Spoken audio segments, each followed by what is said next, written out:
Buenas tardes o buenos días, que aún no hemos comido. Mi presentación va a ser una breve introducción al ISCI y a la unidad de investigación en telemedicina, que es donde estoy trabajando, a la plataforma PITES, y después voy a contar la utilización de la ISREI en dos proyectos de investigación. He elegido estos dos, realmente lo hemos utilizado en 4 y hay otros 2 que estamos en desarrollo. Y he elegido estos dos, el primero porque fue el primer contacto que tuvimos con la ISREI en la realización del proyecto PAEZ.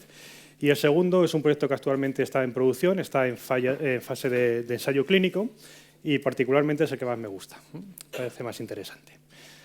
El Instituto de Salud Carlos III es un organismo público de investigación, tiene una doble dependencia del Ministerio de Economía y Competitividad y del Ministerio de Sanidad también.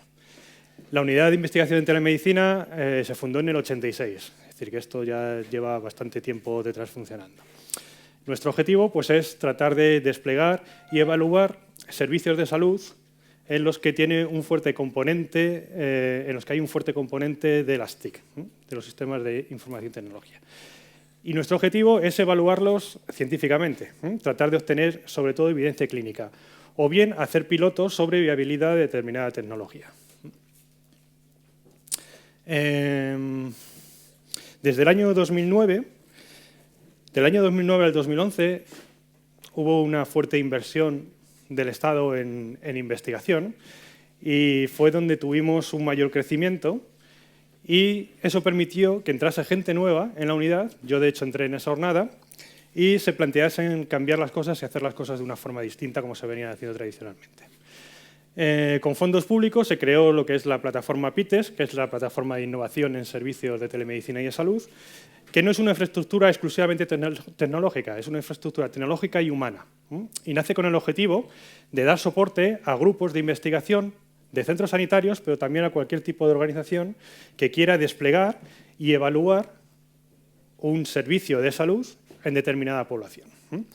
Entonces, nosotros damos soporte en cualquiera de las fases que normalmente incluye o bien un piloto o bien un ensayo clínico. Entonces, por ejemplo, el primer proyecto que os voy a contar, PAEZ, pues nace de una necesidad de unos investigadores de la Universidad de Extremadura, conocen a nuestros responsables de la unidad en un congreso y, bueno, pues ellos tenían ya definidos un piloto, un ensayo, querían hacer un pilotaje de determinado contenido, pero no tenían infraestructura tecnológica y la universidad tampoco tenía presupuesto ni medios para darles esa infraestructura. Decían, bueno, como muchos instalemos un Moodle y haced lo que podéis con ello. Bueno, para quien no conozcáis Moodle, es una plataforma de e-learning, ¿no? Nosotros, después de hablar con ellos, tratamos de buscar un marco de financiación y nosotros le ofrecimos toda la infraestructura tecnológica. Pero ellos, digamos, que eran los responsables del proyecto de investigación. En cambio, por ejemplo, en el segundo proyecto, nosotros hemos participado en todas las fases y vamos de la mano de los clínicos. Hemos participado en el diseño del ensayo clínico, en el despliegue tecnológico y participaremos también en la evaluación. Normalmente, cualquier proyecto que abordamos siempre tiene en mayor o menor medida estos 3 componentes, cualquier servicio de salud. Un componente de monitorización del paciente, por lo general, su actividad, vida diaria, pues también sensorización ambiental, sensorización biomédica. Siempre hay un componente de iteración, tanto entre los propios pacientes como entre los profesionales entre sí y profesional-paciente, evidentemente. Y un componente de información, o vamos a decir también de formación y educación de los agentes que están participando en el proyecto. Y las áreas más interesantes normalmente surgen en la confluencia de estos 3 ámbitos funcionales. Para dar soporte a esto, en el Symposium hemos estado hablando ya mucho, o hemos oído hablar de módulos, de plugins, de microservicios. Es un concepto que no es nuevo. Se viene hablando en ingeniería del software ya desde los años 70, 80, que un buen diseño de software tiene que tener un acoplamiento mínimo y una conexión máxima. Eso con los años no ha ido cambiando. Ha cambiado la terminología, porque evidentemente ha cambiado la tecnología, pero el objetivo sigue siendo el mismo. Mínimo acoplamiento significa que la conexión entre los módulos que componen el software tiene que ser el mínimo y el necesario para que todo el software cumpla su función, ¿vale? Conexiones mínimas. Y máxima cohesión significa que un módulo tiene que hacer exactamente lo que tiene que hacer. Es decir, que si hacemos un módulo para enviar un email, que al mismo tiempo ese módulo no dé de alta un registro a la agenda y además te mande un SMS. No, haz 3 módulos distintos. Esos principios de cohesión y acoplamiento ya se sentaron en los años 70 y 80.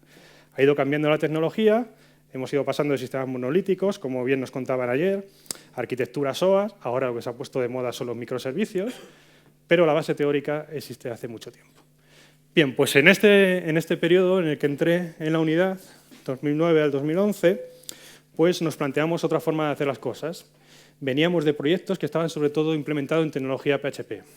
Teníamos proyectos en Drupal, alguna experiencia en Joomla, hacíamos también proyectos con desarrollos a medida, con PHP Maker, y eso era difícilmente mantenible en el tiempo, muy poco reutilizable, y nos hacía utilizar muchos esfuerzos para después obtener nada más resultados en ese proyecto y después borrón y cuenta nueva. Entonces, en ese momento nos planteamos crear este marco conceptual en lo que iba a ser todas nuestras despliegues de aplicaciones a partir de ese momento. Tenemos una capa de virtualización sustentada en VMware en estos momentos, con muchas máquinas, muchos procesadores, blades de almacenamiento. Todo lo que hacemos absolutamente está virtualizado. Y lo que tenemos son muchas máquinas corriendo con módulos open source, casi todos, no todos, distintos sistemas operativos y plugins de comunicación entre módulos e incluso entre máquinas. Y encima montamos la capa de los que van a ser los servicios de salud. Bajo esta arquitectura es sobre la que montamos toda nuestra tecnología. Y LaceRay también está aquí incluido. Bueno, no se ve algunas caras de póker. Hace 2 años tenía una conferencia en enero y contándole esto que estaba haciendo a un amigo, me dijo, joder, macho, ¿cómo has llegado a esto, ¿no? Con lo aplicado que tú parecías a los estudios y qué bajo has caído en la vida, ¿no? Bueno, pues yo esas navidades le estuve dando vueltas para hacer la presentación que tenía que hacer y por qué me dedicaba a esto. ¿Bien? Y ellos me dieron la respuesta. Son mi hijo, aquí en ese momento tenía 5 meses, y mi sobrina con 8 meses, y estaban jugando con el típico juego de cubos, ¿vale? Juego de Legos. Ellos me dieron la respuesta de por qué me dedico a esto, pero lo voy a contar al final. Bueno, el proyecto PAEZ. A ver, he pasado rápido. Fue el primer proyecto, el primer contacto que tuvimos con LaceRay. La necesidad surge de la Universidad de Extremadura, de un grupo de investigación, donde tienen ya definido un piloto con todos sus contenidos y absolutamente todo, e intentan buscar una infraestructura para dar soporte. Es un proyecto dirigido a niños diabéticos, diabetes tipo 1, es decir, diabetes de nacimiento que se desarrolla en los primeros años de vida. Y lo que quieren es una plataforma educativa o proporcionar contenidos educativos a todos los agentes implicados en el trato con ese niño, en todos sus contextos. Entonces ahí entran los colegios, entran los hospitales, entran los tutores, entran los referentes de diabetes. Nos plantean una plataforma muy compleja, unos requerimientos muy complejos inicialmente, en el que los tipos de usuario, dependiendo del contexto en el que estén, tienen determinada visibilidad de determinados recursos, ¿vale? No solo eso, sino que además los niños, en el avance de su enfermedad, pues tienen diferentes fases y los recursos educativos que tienen que tener son distintos. El niño debutante, que es durante el primer mes, hasta el primer año con la enfermedad, después del primer año. Nos crean una estructura muy difícil. Empezamos a buscar plataformas y la cosa se complica. Es decir, una plataforma que te dé esta potencia, esta versatilidad para hacer cambiar las cosas no es fácil de encontrar. Y fue en este punto donde encontramos a LaceRay. ¿Vale? LaceRay con su sistema de permisos, con su forma de hacer organizaciones, de agrupar usuarios, la verdad es que nos llamó muchísimo la atención porque era prácticamente lo que estábamos buscando. Finalmente la cosa, no sé si pasa, se ha ido, a ver, va con retraso. ¿O no va?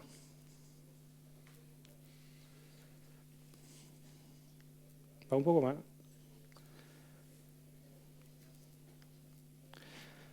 Para adelante sí va, pero para atrás no va. O bueno, va con retraso. A ver. Sí, dale una para atrás. No, atrás. Atrás. Vale, finalmente, sí, ahí, vale. Finalmente, Se simplifica un poquito la estructura y, bueno, estos son capturas de pantallas, del proyecto final, ¿no? Se crean varias comunidades, cada comunidad con su sitio web, con sus recursos, se crean varios roles. Pasa a la siguiente. A ver, sí, vale. Voy poniendo aquellas dificultades que nos encontramos o aquellos requerimientos que nos pedía el usuario y por qué el array hacia atrás es hacia donde va un poquito chungo.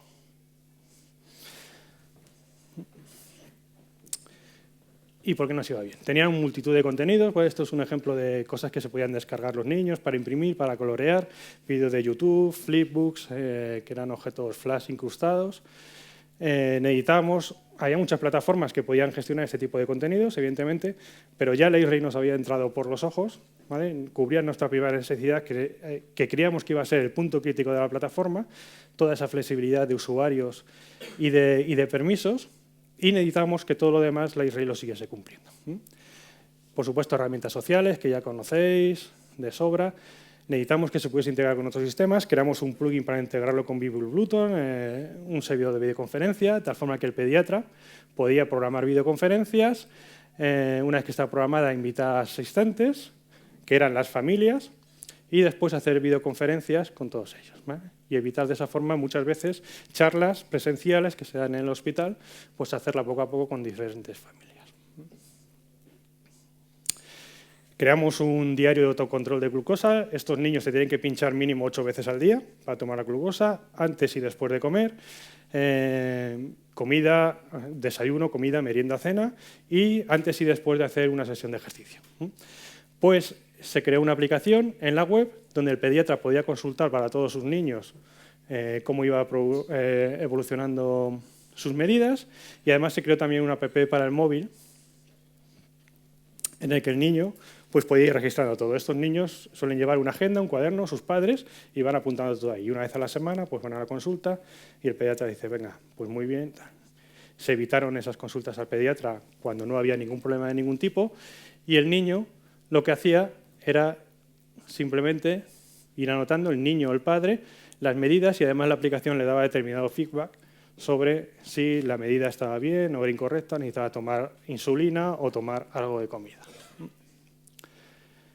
Aparte de todos estos requerimientos, necesitábamos que también cumpliese con lo que nosotros necesitábamos. Bien, esto es un ejemplo de cómo se montó este proyecto. Cada uno de estos nodos son máquinas, todas están virtualizadas, y los plugins que se desarrollaron para integrarse con diferentes componentes. Y no están todos. Tenemos aquí, por ejemplo, un servidor de autorización para que cualquier paciente que entre al proyecto se le autorice, si cae en el grupo de control, grupo de intervención. Tenemos aquí unos cuantos más elementos que no he representado, pero como LifeRay hace como de nodo central en esta experiencia del usuario, del paciente y del profesional, pero por detrás tenemos muchas más máquinas funcionando. Bien. LifeRay encajaba con todos esos principios que habíamos establecido en ese esquema general de nuestra plataforma PITES, y finalmente nos gustó tanto que acabamos adoptándolo como gestor de contenidos en el resto de proyectos.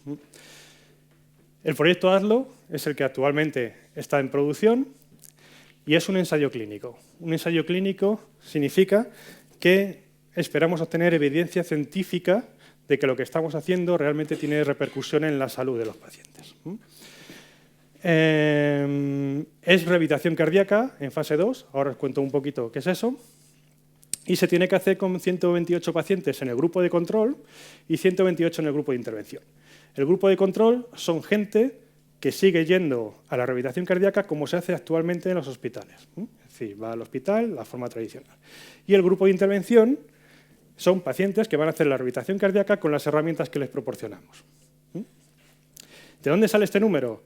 Bueno, yo a veces digo que es magia, no es magia, es ciencia. Aquí hay estadísticos detrás en el departamento de epidemiología, donde dicen, bueno, a ver, la variable clínica que se quiere medir es esta, los datos que tiene el hospital sobre esa variación en la variable clínica son estos, y bueno, pues quiero saber si mi grupo de intervención, aquí cuando se plantea estos ensayos, no es mi grupo de intervención va a terminar mejor que el grupo de control, no, es mi grupo de intervención al menos termine igual de bien que el grupo de control, ¿vale?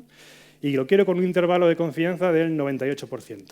Dice, bueno, pues tu variable es esta, tu variable clínica, pues salen tantos, ¿vale? Las variables estas normalmente tienen función de logaritmo, ¿vale? Entonces, según incorporas pacientes, el grado de confianza va subiendo, pero llega un momento en que por muchos más pacientes que incorpores, el grado de confianza, de validez, apenas sube.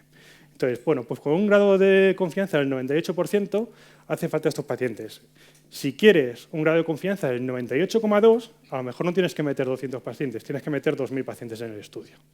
¿Te merece la pena? ¿Tienes tiempo para ganar 2 décimas de confianza en meter 1.000 y pico personas más?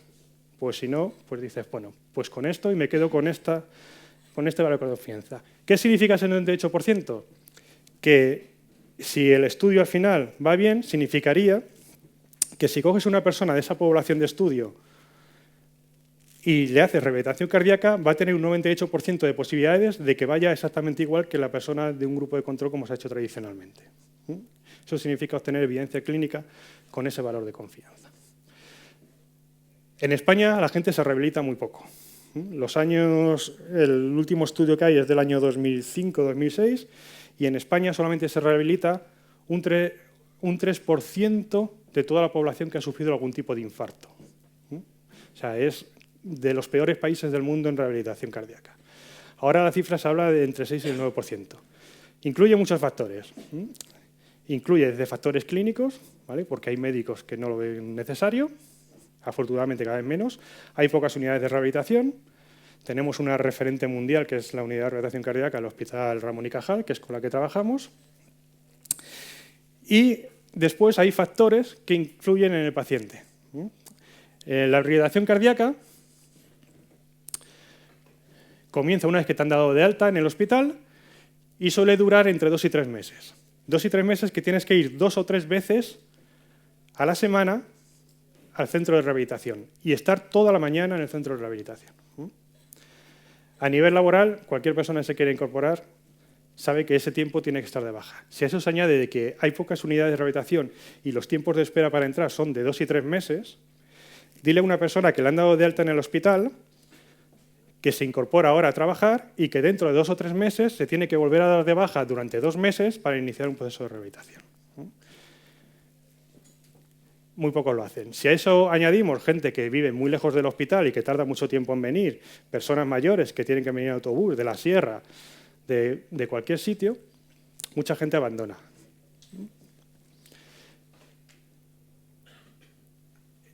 La rehabilitación la lleva un equipo multidisciplinar, porque hay que tratar no solo aspectos físicos, sino aspectos psicológicos, también de hábitos de vida.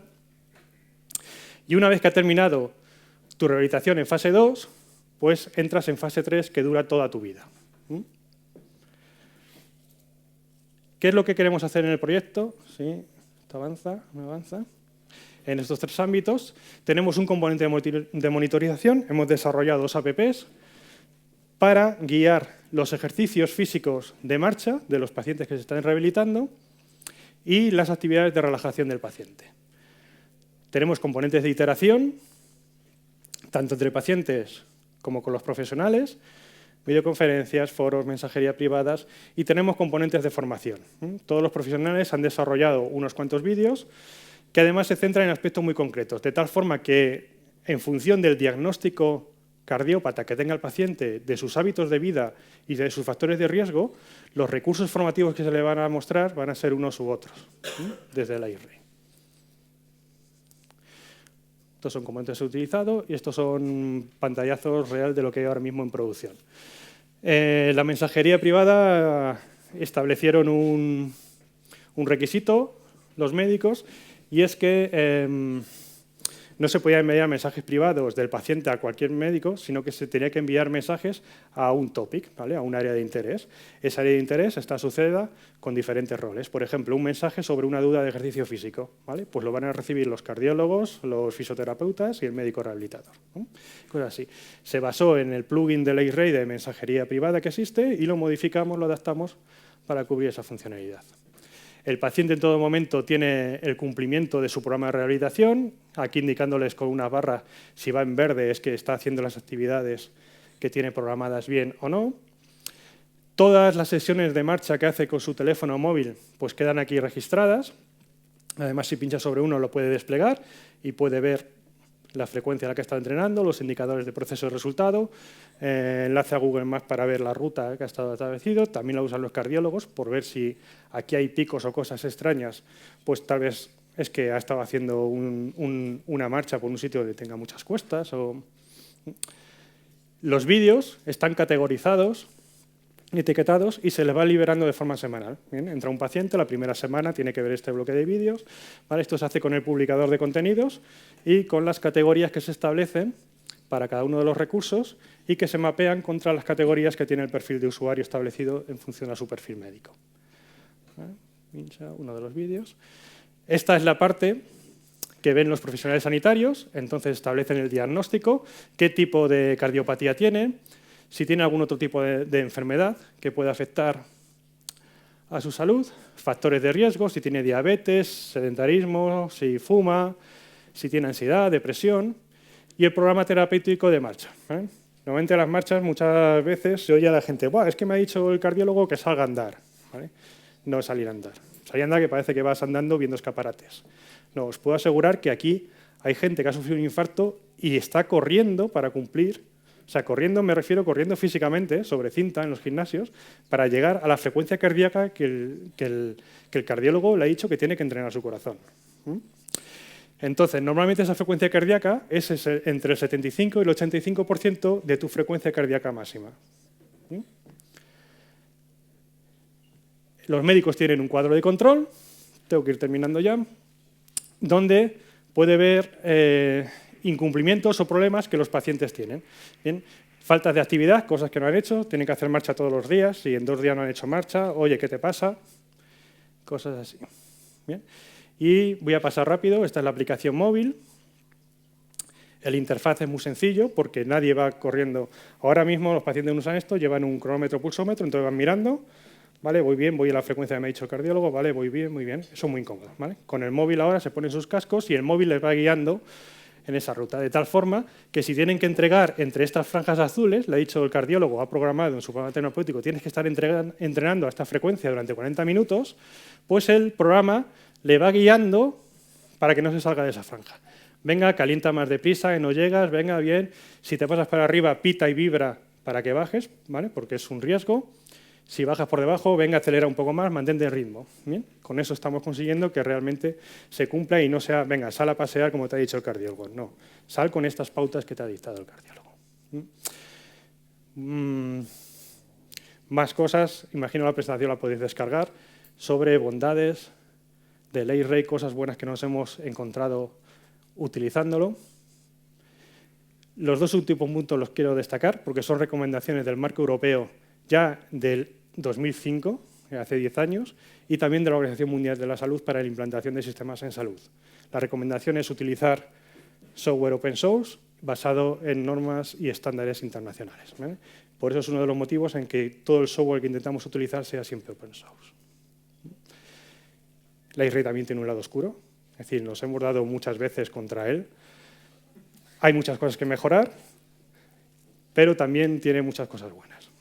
Entonces, hay que evaluar bien sus pros y sus contras. ¿Y por qué me dedicaba a esto? Volviendo a lo de antes. Me puse a jugar con mis niños, hice una torre, ¿vale? Y sus caras se iluminaron, ¿vale? Alucinaron. ¡Ah! Mi sobrina me daba más cubos para que pusiese el cubo. Mi hijo, que yo creo que va a ser ingeniero, intentaba él poner el cubo encima de la torre. ¿Vale? Eso dura 5 segundos. Después ya sabemos que lo que más le gusta a los niños en esta edad es destruir. ¿Vale? Entonces, una vez que está la torre, la tiran.